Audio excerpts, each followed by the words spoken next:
Welcome to Moving Medicine, a podcast by the American Medical Association. Today's episode is in special recognition of Women in Medicine Month. You'll hear from women physicians sharing what inspired them to pursue a career in medicine. We'll first hear from family physician Dr. Robyn Chatman. Hello, I'm Dr. Robyn Chatman. I am a family physician from Cincinnati, Ohio. I have been an AMA member for 34 years since medical school. My grandmother, who had a third grade education, she was the midwife for a very small rural community in Mississippi. We were not allowed to go to the hospital in that small community. And in that time, the midwife didn't just deliver babies. She set bones, she sewed up lacerations. Anyone who didn't feel well, they called my grandmother. And I use the word called very, very loosely. Her community had no telephone service. Call meant someone got on their bicycle or in their pickup truck and they came to the house that she shared with her parents and her 10 siblings and picked her up and took her to their home where the sick or ill person was. If they could not, bring that ill person to her. I watched her keep records on pieces of paper, envelopes, index cards. Her records would rival today's electronic medical records in detail, like nobody's business. Even with her third grade education, those records, again, just strips of paper, were held together by family with rubber bands, and she could call them up with in minutes and tell you whatever you needed to know about, or whatever she needed to know about a given person's ailment. And she was paid in corn, in chicken, in whatever that person had. She turned no one away. She was one of the most highly respected people in the community. But I saw her bring a gentleman who looked like he was already dead, quite frankly, to me. There was a knock on the door in the dark of night. I was spending the summer with her in Monticello, Mississippi. I was sharing a bed with 5 or 6 of my female cousins. The knock on the door, the gentleman summoned my grandmother to come see about his father. And I heard her grab her bag and get dressed. I jumped to my feet, got dressed, begged her to let me come. And I tagged along and we went to the home. There was family in the yard. There was family in the house on the porch, all praying that this man would somehow be healed. And my grandmother went into the room. The man was gray. Again, I really thought he was already dead. She put her hand on his chest. She put her hand on his head, and she had a burlap sack that she kept some herbs and things. She looked at the gentleman. She covered him back up.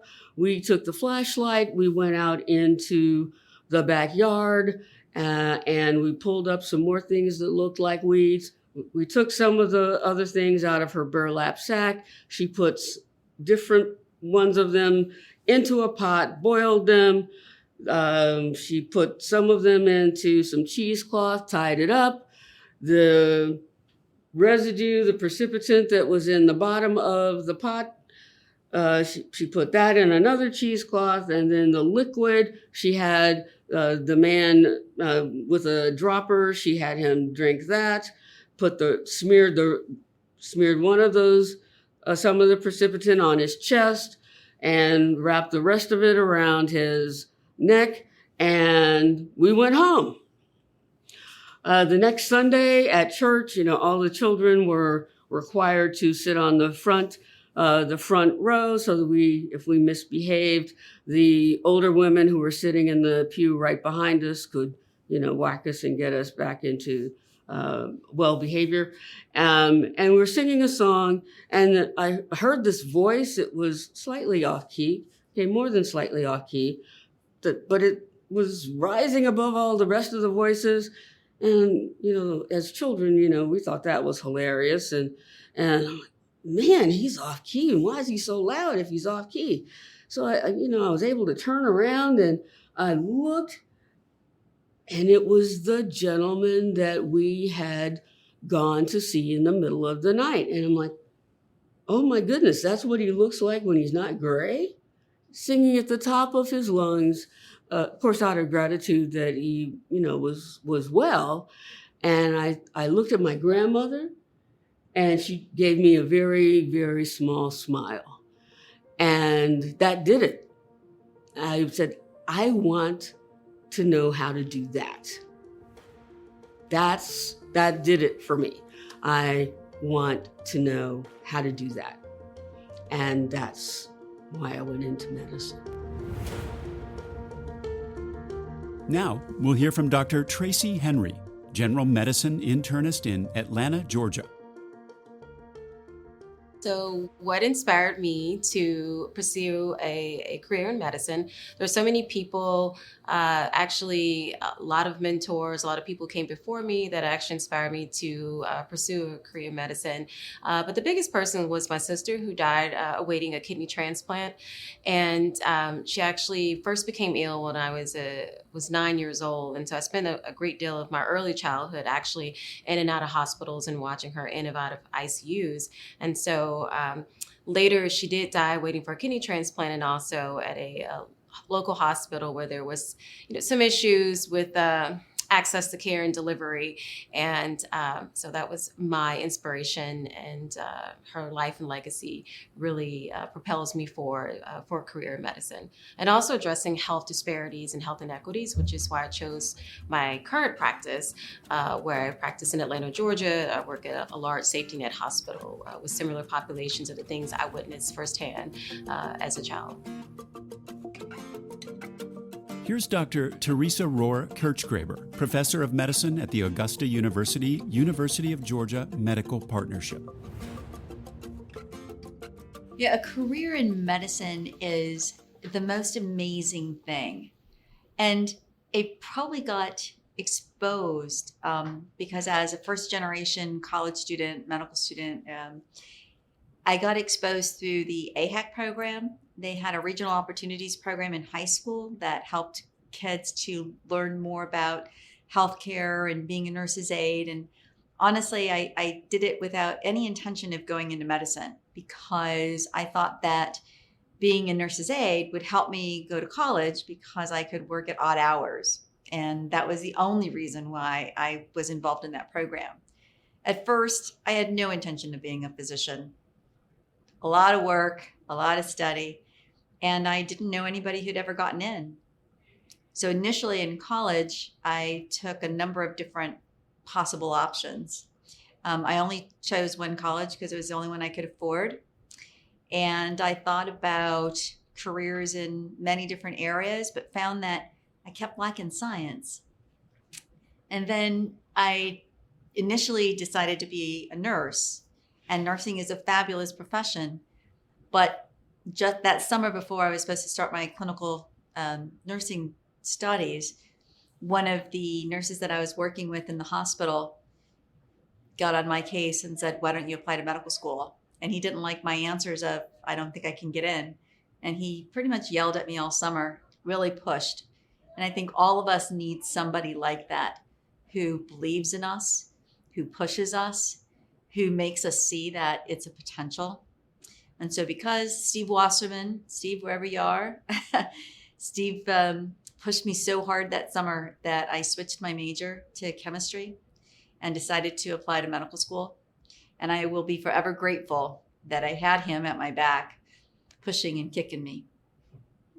So I think the best advice about becoming a physician is, one, imagining yourself in that position. You have to believe that it's a possibility. And that's part of the reason why I'm here. It's part of the reason why I'm involved with the Minority Affairs section with the AMA, is because people need to see that there are many different faces in medicine today, that when you at least think it, you can actually be it. It's a lot of work, but find those people that will be supportive and don't pay attention to those folks who think you can't do it. Next, we'll hear from Dr. Jade Anderson, Musculoskeletal Imaging and Intervention Fellow at the University of Wisconsin, Madison. What inspired me to pursue a career in medicine actually is not the best answer that everybody wants to hear. I would say initially, so my mom and I used to watch on TLC a bunch of surgeries, and they used to have marathons every Friday night, and that was our thing. And so we'd, get popcorn, and I'd literally watch just physicians and surgeons cutting on people. And I said, I'm gonna do that one day. So I said I was gonna do that from the age of 4. So then by the age of 10, I was like, man, I really like bones. I'm really good at anatomy. Like I was getting A's on my tests, and I said, I'm gonna be an orthopedic surgeon. So I did that. So I actually matched into orthopedic surgery. I did 2 years of orthopedic surgery before I experienced physician burnout, something that I wasn't even aware that I was experiencing at the time. But now that I look back and am able to see basically what was going on in residency for me, I realized physician burnout is real, and it was affecting my mental health. It was affecting my physical health.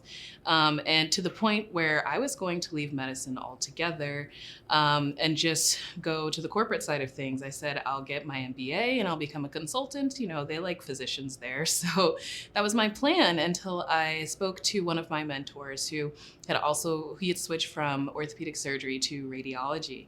And he put me in touch with a couple of other people who went through the same thing. And as I was speaking to them, everything that they were saying was how I felt. And so I made the switch actually to radiology, and it was a great decision. One of my proudest moments in my medical career, I would say, are 2 things. Initially, as I was a young, undergraduate medical education, when I was a medical student, I think being able to present, my research got accepted for a podium presentation at the American Academy of Orthopedic Surgery, because that's initially what I was going into. And to give you perspective, some residents in orthopedic surgery haven't even gone to an AAOS meeting. So for me, that was a big deal. And I got to stand on stage. At the time I was really interested in shoulder. That's my favorite joint. Of course, I know that's a random thing to say.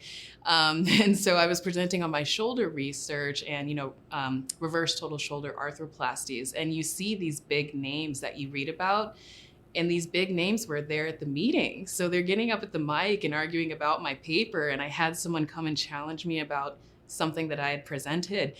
And one of the bigger names got up and said, she said what she said, basically. And I was like, this is amazing.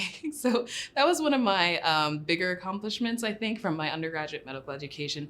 As I've kind of aged, I think the biggest thing for me was being a mentor to others and having that opportunity, because I know that I wouldn't be where I am today in medicine without the mentorship that I have had, because I don't know what I'm doing. I'm a first generation physician. I'm kind of figuring out as I go. So just being able to be a mentor to those behind me has been my greatest accomplishment so far. Here's Dr. Afifa Adiba on why she became a psychiatrist. It is a funny story. So this is how my mom used to tell me. So she said, when you were born, my OBGYN, I liked her very much. And when she delivered you and gave it to me, I thought I want my daughter to be like her, someone who can help people when they need them most. And growing up, I hear this history 1,000 times. And trust me, being a teenager, it was bothering. Like, why you're talking about this all the time? But later on, I realized that I really wanted to help people. I wanted to make, even it is very small, some positive change in people's life. The reason I became psychiatrist actually is my mom. My mom suffered from generalized anxiety disorder and obsessive compulsive disorder. When I was, and there were, in my country where I grew up in Bangladesh, mental health is stigmatized. So my mom was not getting proper care because she was always scared what's gonna happen if people knew that I'm going to a psychiatrist. So when I went to medical school, I talked to my psychiatry professor and asked him if he would see my mother. So I took my mom there, and my mom talked to the psychiatrist. After coming out of that room, she told me, after so long, I felt that some burden has lifted. And then my mom said, I wish you could do something for someone, and someone coming out of your room could say something like that. So that kind of inspired me to be a psychiatrist. Thanks for listening to this special episode elevating the voices of women physicians in honor of Women in Medicine Month. Subscribe to Moving Medicine wherever podcasts are available, or visit ama-assn.org/podcasts. This has been Moving Medicine.